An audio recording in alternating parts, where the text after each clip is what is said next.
That's really hot. What's going on, guys? It's Gordon Jackson here with another episode of Who Politics. Appreciate y'all for watching. If you haven't already, like, subscribe, all that good stuff. I mean, you already kind of know what to do at this point. As you can probably tell, I'm feeling really under the weather and have been for the past week or so. So, you know, I've kind of been MIA trying to get myself situated. I got my tea, I got my vitamins, and all these other kind of things trying to get myself back together. So you probably can hear my voice, and if you do, I'm sorry, but you'll just have to get over it. So what we're going to be doing a video about today is going to be about my personal junior college experience. And the thing about Juco basketball is that everybody has their own experience, which is based a lot of times on what level of Juco basketball you play at.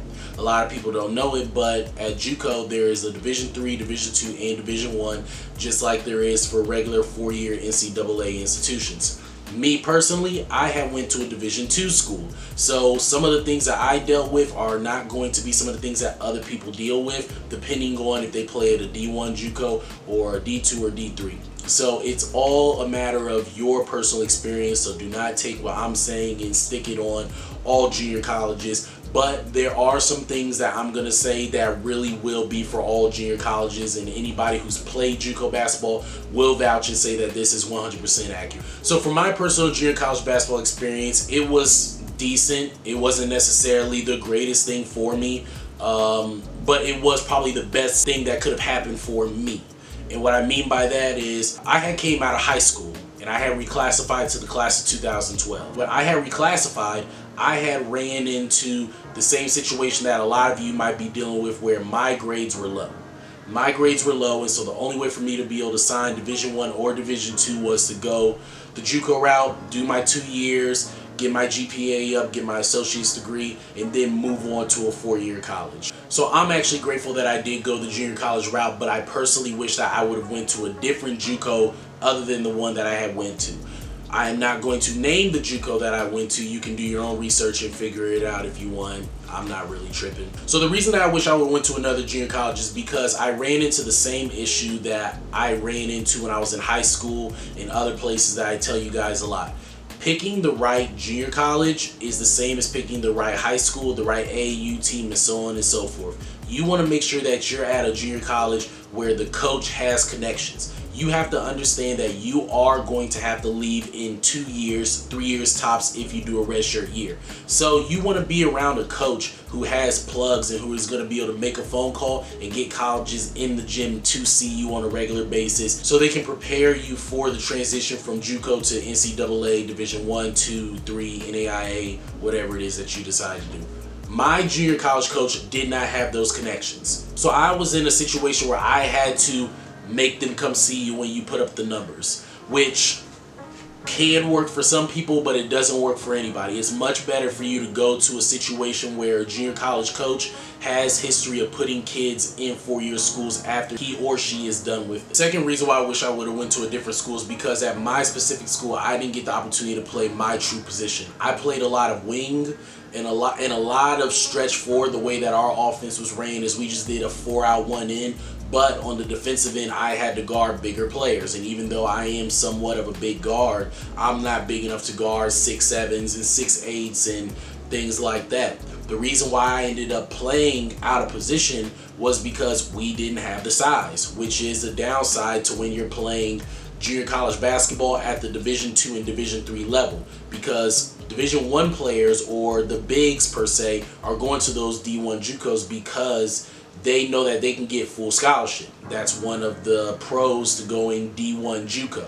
You can get a full scholarship. You're going to stay in a dorm. You can stay on campus, and they just have more resources, and you have more access to good facilities and so on and so forth. So the bigs are going to the D1 Jucos. They're not going to the D2 schools where they can only get partial scholarship, or maybe 1 or 2 players can be there for free, but we don't have dorms. We don't have on-campus living situations, so it's not as attractive. So as a result, you have to make do with what you have. That's one of the downsides to playing at lower level junior college basketball programs. That doesn't mean that we didn't play against Division I junior college teams, because we definitely did. In my conference, we had 3 or 4 D1 Juco teams, and we played them and beat them by 20 and 30. But that doesn't necessarily mean that just because we won, that set us up to be in good situations when it came time for schools to come watch. So make sure that you are picking the right school. You want to go somewhere where you're going to be able to play your true position. You want to go somewhere where the school is going to be able to set you up academically and be able to have a coach that's going to be able to plug you into a school when you're done for your 2 years, 3 years, or 1 year.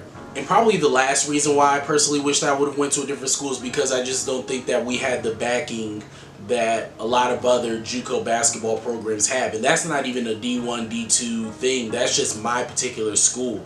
We didn't really have a big fan base. The sport that was big time there was volleyball and soccer and a little bit of like softball maybe. So we weren't really getting the backing. We didn't have a lot of fans at our games. We didn't have a lot of money being pushed. You know, we didn't have like really great jerseys. We played on the floor that wasn't even wooden. Like our floor was rubber with cement under. So that's the reality of it for my personal experience of playing junior college basketball. Now that doesn't mean that I didn't have fun. That doesn't mean that I didn't travel. I still went and played in Chicago, and I went to Indiana and all these other places, Pennsylvania, and played against a lot of high level competition. We ended up still becoming ranked number 13 in the country. We went to 2 back-to-back regional championship, and I ended up getting first team all Region 20.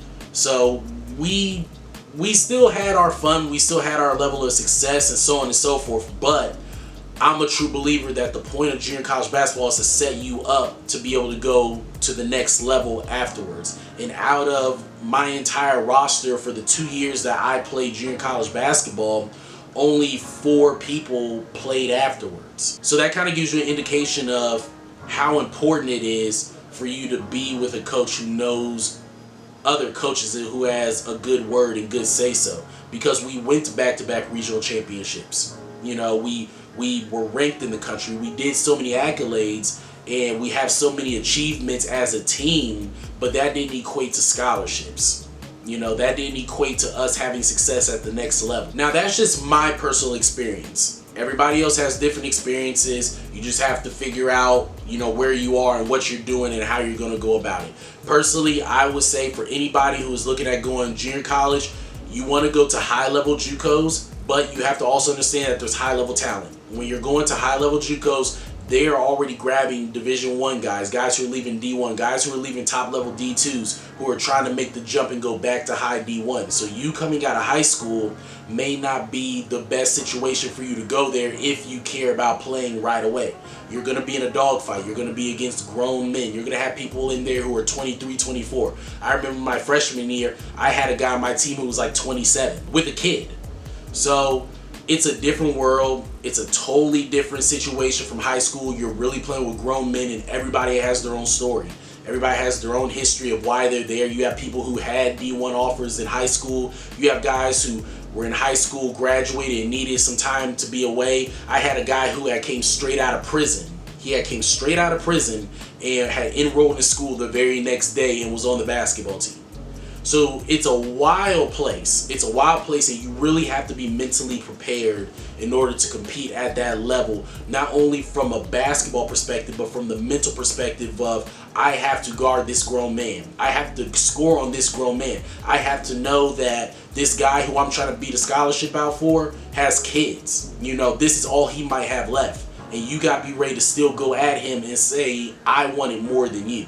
And I don't care that you're not getting anything compared to me, because right now we're rivals, we're enemies. And I'm not talking about on, you know, your own team. I'm talking about against other teams. But even to an extent, even some of the players on your own team, because you still got to get out there and beat them out for positions. So it's a really, really dog-eat-dog world when it comes to junior college basketball. Another thing that I would say, you have to make sure that you're prepared for a real grind altogether. You have to be willing to do long bus rides. You have to be willing to eat at McDonald's and Wendy's. You have to be willing to not have the glitz and the glam. You have to really go in with the mindset of, I'm here to take care of business for these next 2 years. I'm willing to go into hiding. I'm willing for people to laugh at me and say, you're at the 13th grade or you didn't go anywhere. You have to be ready to take all that in and focus in on your craft. And you have to understand that this is grown man business now. This is not for everybody, and everybody's not going to make it out of this situation. But the last and most important thing that I would say that you have to be prepared for when you play at any level of junior college is be ready to take care of your own business. Do not rely on other coaches to tell you what requirements are for you specifically. Don't rely on coaches to tell you to take a certain amount of classes or a certain type of class in order for you to be prepared. Some junior colleges care and will tell you and put you in that position. Those are normally programs where the coach has history of putting people at higher levels afterwards, and they know what it takes, so they're preparing you for that. Other colleges like mine didn't. And that's the reality. Some of them just want you to come in and play for your 2 years and be eligible for that, and then you're on your own. So you got to make sure that you're on it and you're taking care of your business. Do not wait for anybody to help you. Make sure you're doing what you got to do. Make sure that when you go in from day one, you're taking 5 classes every semester, minimum. During the summer, make sure you're taking 2 to 3 classes, minimum, every summer. That's going to set you up no matter what your situation is coming out of high school, whether you're a full qualifier, a partial, or a non-qualifier altogether. That's going to set you up to where you're going to be able to go anywhere you want for your next 2 years or your final 2 years of college basketball. And I think that's really about it. A really quick video. Like I said, I know my voice is probably really nasty right now and I look horrible, but I don't really care right now because I'm definitely about to go and get back in this bed. But I just want to give y'all a little bit of information about my personal experience with junior college and giving y'all the real about junior college. Understand that it's not for everybody. Understand that everybody's not going to make it out of this, and understand that you got to take care of your own business. Make sure you're finding a school that's going to put you where you want to be at, that has a history of putting players where they want to be at, and make sure you're going to go somewhere where you're going to play your real position and you're going to play against real talent and real competition on a regular basis in a conference that is respected. If you want to go to a top level conference, look at conferences that are going to be in Texas, Florida, Kansas, Mississippi, Tennessee, and a lot of those flyover states that you wouldn't really think about, like Iowa and Idaho and places like that. That's where all of your top level junior college programs are going to be at, where they're putting players at top level schools all the time. So that's all I got. Make sure that y'all like, subscribe, and all the other stuff that you already know what to do. God's always in control. Peace.